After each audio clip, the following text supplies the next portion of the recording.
Bienvenidos, señoras y señores. Bueno, tras unas vacaciones, tras la Navidad, tengo aquí otra vez al doctor Marcos Margarí. Doctor, buenas tardes, bienvenido. Buenas tardes, muchas gracias. Digo, tras la Navidad, ¿cómo volvemos a la vida? ¿Cómo volvemos a tener los niveles aconsejados por ustedes, los médicos, de azúcar, de hipertensión, de colesterol, para evitar esos excesos, incluso de algún kilito de más? Pues quizá lo mejor sería no llegar a eso y controlar un poco durante las fiestas lo que se come y lo que se bebe y lo que se mueve uno deja de moverse. Lo que pasa es que ahora ya no es solo las comidas de Navidad y las de Nochevieja, sino que cada vez hay más compromisos, hay más comidas de empresa y muchas veces el problema es que se va encadenando una cosa con la otra y al final no es solo un día en el que uno se haya pasado un poco, sino que se vuelve muchos más días. Y eso suele ser el problema, realmente por un día de excesos no suelen ser tan perjudiciales para la salud, sino cuando es continuo. Uno de los problemas que hay es que lo del famoso peso no es solo el de una Navidad, sino que la gente gana un par de kilos un año, luego otro par de kilos otro año y luego otro par de kilos otro año, y cuando has pasado 5 o 6 años pues ya llevas 10 kilos o 12 más que no caen. Entonces lo que hay que hacer es intentar en la medida de lo posible no pasarse y no ganar esos kilos, y luego pues hacer algunas cosas básicas a la hora de cuando se acaban las fiestas y se acaban las grandes comidas y lo de estos, pues volver a tener una dieta medianamente razonable e intentar pues moderar mucho el consumo. De hecho, ahora mismo hay una campaña en muchos lugares, como el Reino Unido y tal, que incluso están intentando promocionar, pues hacer un enero seco, sin nada de alcohol, para contrarrestar los excesos de las Navidades. No sé, ¿a ustedes los médicos les preocupa, bueno, ese cambio, pues una manera general de cuando llegan estas fiestas de Navidad? Y bueno, yo por ejemplo, que soy diabético dependiente de pastillas, ¿no? Como bien sabe, pues no sé, como polvorones, como turrón, como chocolate, hay todos estos excesos que se hacen, ¿no? Sí, eso tienen consecuencias. Tienen consecuencias, sí, sí. Se sabe ¿A corto bien. o a largo plazo? A corto lo pueden tener. Y se sabe bien que uno de los factores que más influye en el azúcar, y ya lo hemos hablado aquí alguna vez, es cuánto se ingiere de azúcar, y quieras o no, pues toda esa repostería y normalmente llevan mucho azúcar y pueden hacer que suban bastante y se descontrolen los niveles. Y a medio plazo también se sabe que el excederse con las comidas y con el alcohol en las fiestas, pues se sabe que aumenta la incidencia de infartos y de descompensaciones diabéticas, sí. Oiga, digo, si cogemos kilos, estamos más propensos a tener una enfermedad, como yo leía el otro día, la enfermedad de la apnea del sueño. Esto viene por varias razones, una de ellas también por tener kilos de más. Sí, es uno de los factores de riesgo que se sabe muy bien que favorecen la apnea del sueño. O sea, la apnea del sueño al final viene a ser que cuando estás durmiendo y estás más relajado, pues no durante unos segundos todas las vías aéreas, desde la garganta hacia abajo, pues pierden el tono, se cierran y durante unos segundos pues te quedas en apnea, sin respirar, como cuando estás debajo del agua. Y claro, si hay más peso, si aumenta el diámetro del cuello y uno pues tiene más abdomen y hace menos fuerza al respirar, pues es más posible que aparezca eso, además de que también parece que está asociado con otras cosas. Sí, claro, porque esto se puede prevenir, se puede intentar erradicar, ¿qué tenemos que hacer? Pues lo ideal sería evitar el sobrepeso y controlar también el tabaco. Va muy mal para la apnea del sueño, y además de que se puede juntar con otros factores, otras circunstancias que pueden favorecer que pase. Pero se sabe que, por ejemplo, en el caso de la apnea del sueño, el perder peso, o sea, intentar hacer una dieta en la cual se pierda peso y hacer ejercicio, sobre todo, ya no solo caminar, sino hacer un ejercicio bien planificado en el cual se gane musculatura del tórax, del pecho y de los brazos y del abdomen, y ejercicios en los cuales aumentan la musculatura abdominal, mejoran mucho la apnea del sueño, y pueden, en personas que todavía no han llegado a un estado muy avanzado, incluso lo pueden revertir. Mira, ¿cómo se puede saber si tenemos la apnea del sueño? Algunos síntomas que tengamos, ¿no? Porque yo recuerdo que fui a una doctora para el tema de la tos, que parece que es crónica o nerviosa, yo no sé cómo usted me diría que sería, pero esta de... y entonces lo primero que me dijo la doctora mirando ella al ordenador, ¿ronca usted? Y pues mire, no lo sé, yo no me oigo. Sí, bueno, la siguiente pregunta normalmente suele ser, ¿y alguien se ha quejado de que ronque? Porque normalmente eso lo suele notar el acompañante, no la persona que ronca. Pero sí, está relacionado, el ronquido y la apnea están relacionados, ¿vale? Porque el ronquido es que vibra todo pues, la úvula, o sea, la parte de la campanilla y la parte de la faringe, al pasar aire vibran, pero la apnea es que además de ocurrir el ronquido, eso se cierra y durante unos segundos dejas de respirar, ¿vale? ¿Cómo se puede saber? Pues además de que se tienen ronquidos, pues que durante unos segundos se queda uno sin respirar. Es el típico de la persona que ronca y que es muy sonoro, y de repente durante unos segundos hace el y se queda traspuesto y luego vuelve otra vez a respirar. Pues eso son las apneas. Todos hacemos apneas, ¿eh? Eso es normal.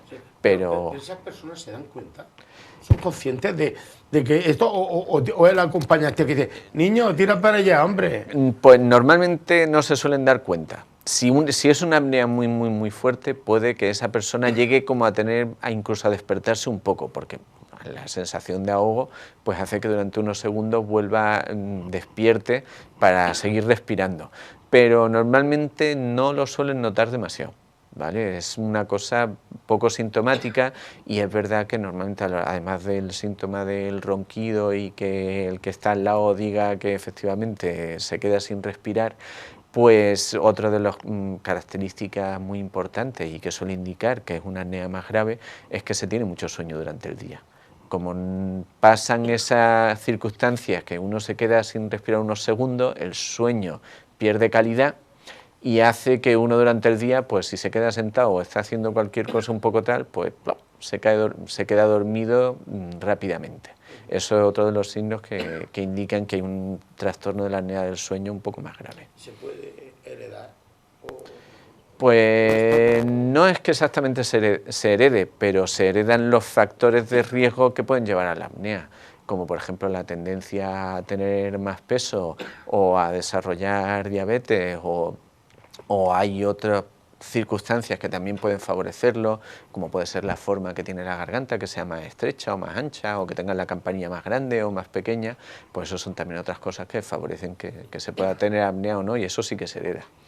¿Qué consecuencias se puede o podría tener una persona que tenga apnea y sobre todo, bueno, pues que no se dé cuenta y que cuando vaya al doctor se lo diagnostique y diga, mira, haga usted las pruebas, tiene usted esto? ¿Qué consecuencias se puede tener? Vamos a ver, el riesgo más importante de la apnea es el que, al ser un factor de riesgo para quedarse dormido uno en cualquier circunstancia, pues la consecuencia más importante suelen ser los accidentes. De tráfico y de cualquier otro tipo, porque efectivamente... Sí, el que uno piensa primero es el del tráfico, desde luego, y echas una cabezada de 2 segundos y ya pues has perdido el control del coche, pero hay gente que ha llegado a tener problemas graves también de otros tipos de accidentes por quedarse dormido. A lo mejor ese es el más importante. Y también se sabe que las personas que tienen apnea pues tienen más riesgo de tener infartos y de tener la tensión alta, y también tiene consecuencias a nivel cardiovascular. O sea, que es que a lo mejor no le podemos, a lo mejor, yo de verdad, conozco a gente que tiene apnea y no sé, y a lo mejor no le damos mucha importancia. Hombre, no es la cosa más frecuente y más tal, pero es un problema importante de salud, sí. Digo que porque la apnea, bueno, dicen que se recupera, pues, si se tratan bien, el 80%. Se controlan el 80%, sí. Con el tratamiento se pueden mantener esto. A ver, los principales son los tratamientos, como pueden ser, pues, lo que hemos comentado antes, la pérdida de peso, el hacer ejercicio, suelen mejorar bastante. En las personas en las que las apneas son más bien graves y no hay manera de conseguir que eso, pues lo que hace es que se les pone un dispositivo, una máquina, que lo que hace es meter aire con presión en la vía respiratoria y evita que se cierre. Sí, ¿vale? yo he visto incluso dibujos que se ponen ahí como a los ciclistas, pero en vez de ponérselo aquí, se lo ponen Sí, o cánulas nasales ¿sí? a presión, o mascarillas que meten aire con fuerza dentro de la nariz y del principio de esto, y evita que se cierre. Es difícil de diagnosticarle a una persona que tiene apnea. Si yo voy a su clínica, yo voy a la consulta donde usted está y digo, me gustaría hacerme la prueba de esto. Esto es como hacerse las pruebas de las alergias, que hablaremos dentro de poco. Pues no es igual, ¿vale? Porque es un proceso un poco más complejo, ¿vale? Con los síntomas y recogiendo un poco los problemas del ronquido, y si uno no se da cuenta de la pareja o el acompañante, con que dé las indicaciones de tal, se suele más o menos, se puede acercar bastante al diagnóstico. Lo que pasa es que luego, para confirmarlo, pues hay que hacerlo con una serie de pruebas que normalmente implican quedarse una noche en el hospital, o con los dispositivos nuevos que te dan una maquinita para tenerlo durante... Exactamente, para tenerlo en tu casa durante una noche y ver si efectivamente, pues durante ese rato que estás durmiendo, pues tienes apneas, y si esas apneas pues hacen que baje el oxígeno en sangre y el resto de cosas. Sí, ahora seguiremos hablando, pues le digo, porque a mí me pusieron un aparatito 24 horas que lo llevé puesto y bueno, y las pruebas no me dieron que sufriera apnea del sueño, no sé. Lo otro. No siempre uno estudia en base a síntomas, pero no siempre significa que haya apnea. Hay algunas veces que es simplemente ronquido, sin apnea, entonces sí. No siempre es así. Doctor, vamos a pegarle un trago al agua, que siempre es saludable, y regresamos para hablar de la apnea, porque me gustaría preguntarle después, cuando volvamos de la publicidad, si se cura o no se cura, si se interviene quirúrgicamente o no se puede intervenir, si es aconsejable o no es aconsejable. No se me vaya, que seguimos hablando de esto. No se me vayan ustedes, que tenemos la segunda parte más interesante. Bueno, ya estamos de vuelta aquí.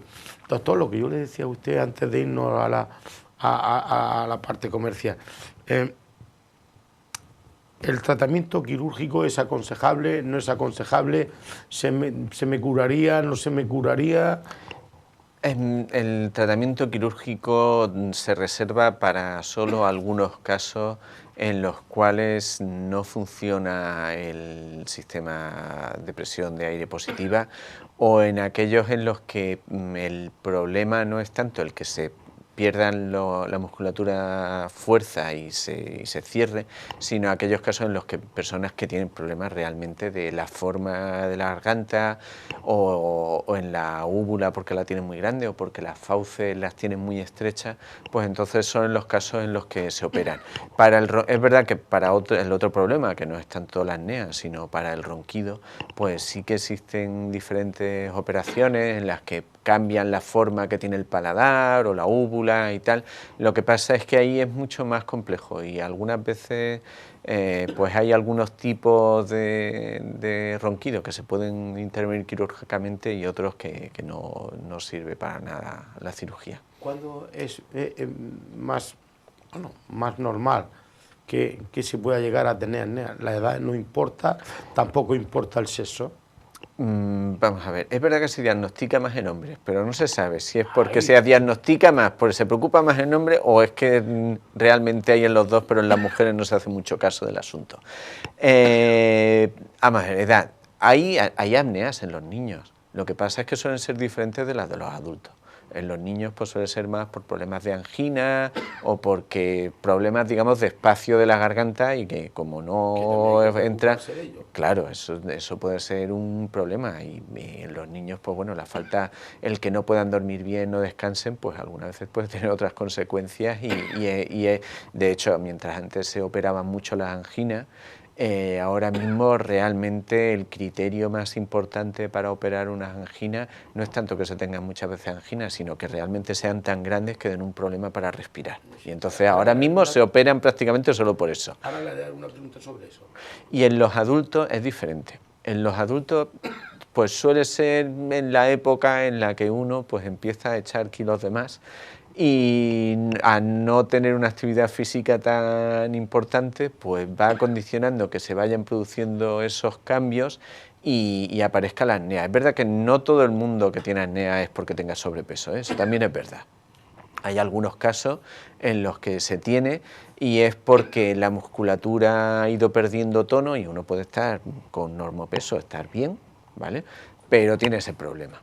Y ahí suelen ser más, el abordaje suele ser más complicado, porque sí que tiene que ver ya más con los reflejos que se tienen durante el sueño, que no mantienen bien toda la estructura y no hacen que se respire con normalidad. Me ha dicho usted que una cosa es la apnea, otra cosa son los ronquidos. No sé si vemos que la compañera o el compañero ronca habitualmente, ¿cuándo tenemos que decirle, oye, o cuándo tenemos que ir a ustedes los profesionales para que no hagan la prueba para ver si tenemos solución a ese ronquido? Que a veces puede ser molestoso, ¿no? Sí, algunas veces puede ser. Está, más de uno es obligado a irse a otra cama. El vecino del quinto está roncando, y sobre todo en el verano, ¿no? Y más con los que vivimos en pueblos o en calles muy estrechitas. Sí, puede dar problemas vecinales, sí, de convivencia importante. Vamos a ver, es un problema y evidentemente es un problema que se debería consultar. ¿Vale? No es una urgencia, evidentemente, porque normalmente es un proceso que suele llevar mucho tiempo, pero es un problema de salud que sí se debería abordar. No siempre tiene solución, pero muchos casos sí que la tienen y puede mejorar mucho la calidad de vida del paciente, además de evitar otras consecuencias. Sí, me ha hablado usted antes de la angina, ¿no? Que antes se quitaban. Yo recuerdo que cuando nos quedábamos así un poco y se nos inflamaban, decían, a mí no me lo han quitado. No sé por qué. Ahora no se quitan porque dicen que las anginas, yo no lo sé, a un familiar mío de medicina que sabe más que yo, dice, no, es que las anginas, ahí va toda la impurezas que hay y sirve de contrarrestar otras enfermedades. ¿Hay algo de esto? Sí, vamos a ver, las anginas están ahí porque son tejido linfoide, o sea, son tejidos donde están los glóbulos blancos, las defensas del cuerpo, y es una de las primeras barreras, digamos, que hay de contacto del organismo con el exterior, ¿vale?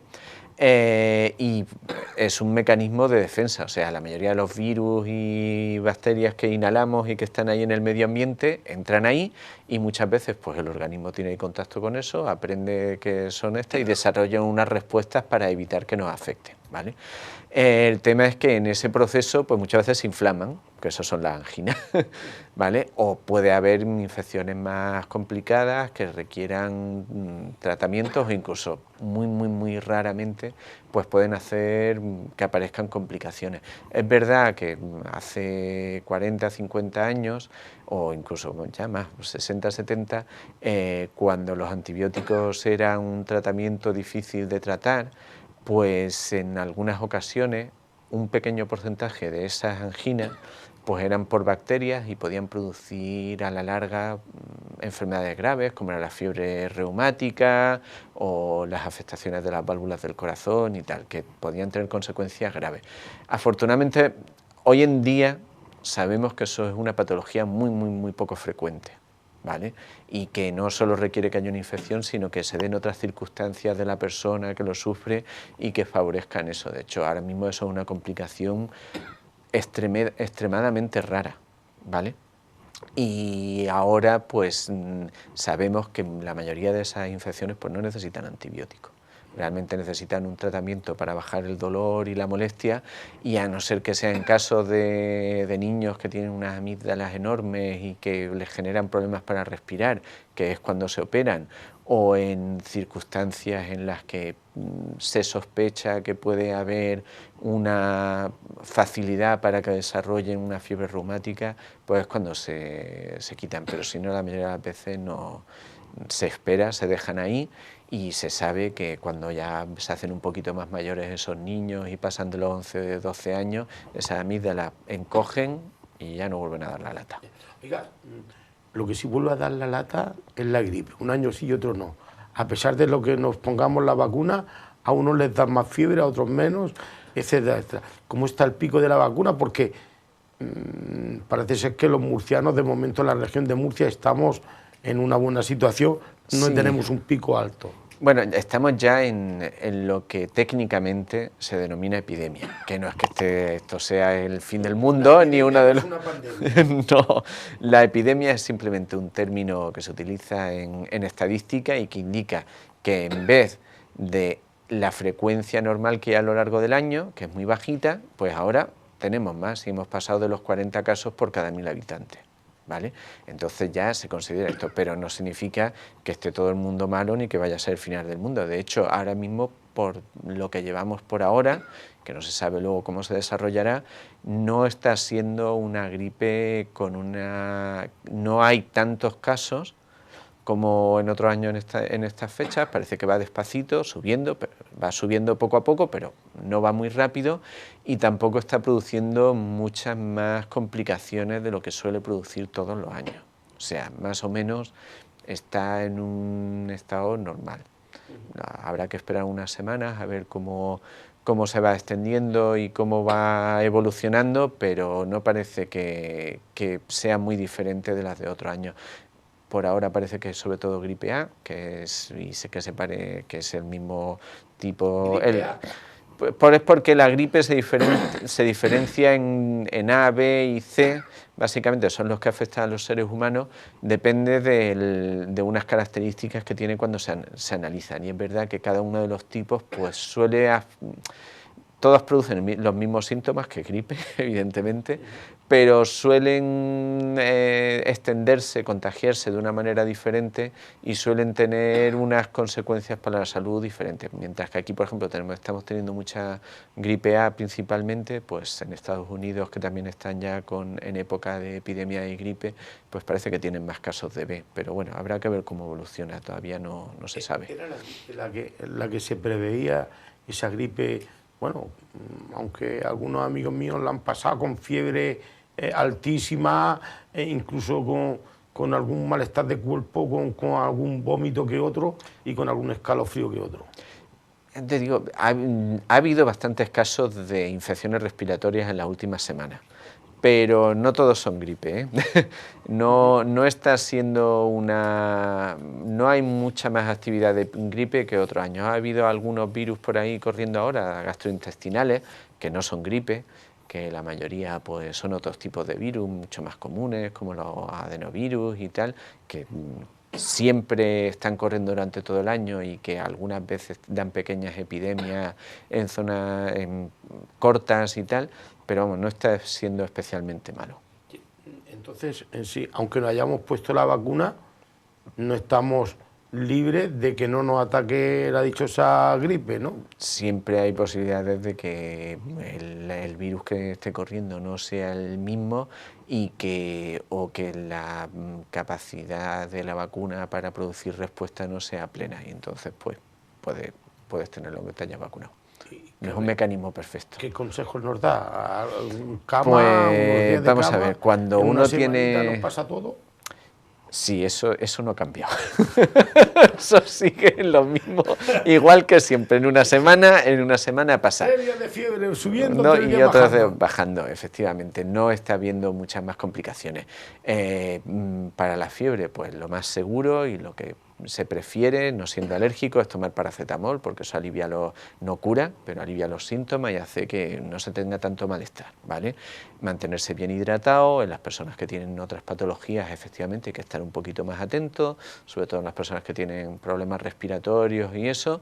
Y básicamente, pues bueno, en la medida de lo posible, intentar no andar contagiándola por ahí, evitar cuando uno está malo, pues estar en lugares muy concurridos, toser en público, intentar taparse la boca al toser y no extenderlo más, básicamente. Y siempre, como siempre, lo más importante, limpiarse las manos con mucha frecuencia. ¿Y tomar zumos de naranja o tomar zumos de limón calentitos o Bueno, eso con miel? no está demostrado que eso evite la aparición de resfriado. Ahora sí que es verdad que, bueno, normalmente el tomar líquidos calientes, infusiones y tal, pues ayuda a aliviar un poquito el malestar que aparece con la gripe, y parece que si tomar un poco de miel, pues ayuda a tener un poco menos de tos. Pues tampoco influye mucho, que luego dicen, coño, es que hace un frío que pela y por eso nos resfriamos. Pues no. No es por eso.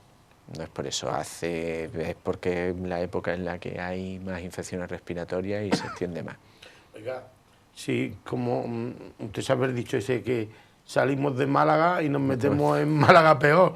Salimos de los síntomas gripales, salimos de la apnea del sueño, salimos de la cogida de kilos y pronto tendremos para la alergia. ¿Tendremos que ir preparándonos? Bueno, preparándonos, esto es como muchas otras cosas. Con la gripe, cada año cuando llega la época de la gripe aparecen las noticias diciendo este año va a ser la peor noticia de tal y cual, no sé cuánto. Y siempre más o menos son iguales, ¿eh? Del mundo. No, pero es una noticia recurrente y realmente suelen ser siempre más o menos iguales las épocas de alergia, sobre todo porque aunque haya mucho polen, hay un punto en el que ya está saturado y si eres alérgico te da y ya la tienes, y es que eso no... Oiga, y la última pregunta, ¿hasta cuándo vamos a estar con los síntomas de gripe? Pues ya estamos ya casi de enero para adelante. Si se repiten los patrones de los últimos años, lo habitual ha sido que en cuanto entraba la semana en la que había más casos y empezaba la curva epidémica, suele durar entre 6 y 8 semanas y luego la cosa baja. Vamos, que para el Día de los Enamorados, para el día 14 de febrero... empezará a notarse que ya va bajando. Doctor Marcos Margarín, muchísimas gracias, encantado de habernos encontrado de nuevo en el 2020, ¿es así? Sí, por fin, sí. En el 2020, y muchísimas gracias y espero que contar con su presencia cuando usted lo estime oportuno para seguir hablando de otros temas. Muy bien, que hay yo encantado. Variedad. Muchísimas gracias. Usted. Y a todos ustedes, señoras y señores, si tienen gripe ya lo saben, consejo del doctor, cuídense calentito en la cama y en una semana solucionado. Queden con Dios.